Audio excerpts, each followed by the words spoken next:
We love him because he first loved us. 1 John 4 verse 19. Our love for God is a response to the love he has always had for us. God did not expect us to love him first. We were incapable of doing so because of our sinful nature. So God took that extra step. He went the extra mile and poured his love out on all of us. 1 Peter 5 verse 7 says, "Casting all your care upon him, for he careth for you."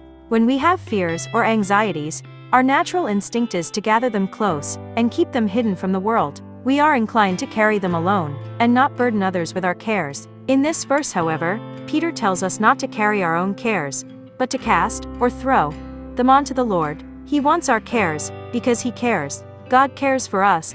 The things that concern us concern him, and he would not have his children been burdened by anxieties of this world. It is interesting to note that this is a command Peter gives us, not a suggestion. It is not God's will that his children be burdened with cares. He wants us to trust that he is able and willing to handle our worries if we will just let him.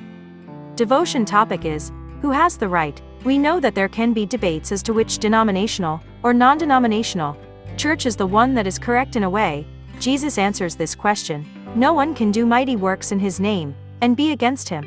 Now he presumes that these men and women are acting in good faith and not trying to win power for themselves. We may differ on how we worship, or even the necessity of organized worship, but if we are intentionally following Christ, who's to say that we are somehow less worthy of leading people to faith in Jesus? Some of the best discussions I have had are with people whose denomination is different from my own. I have also been allowed to preach in churches of different denominations, and have invited others into my church to preach. Just as God has given each of us different gifts, I believe that we need to listen to others in order to appreciate the wealth of knowledge that God has revealed to those who believe. Sometimes it's hard for us to admit that we don't have all the answers. It's hard to accept that someone else could be right too, even though we might disagree.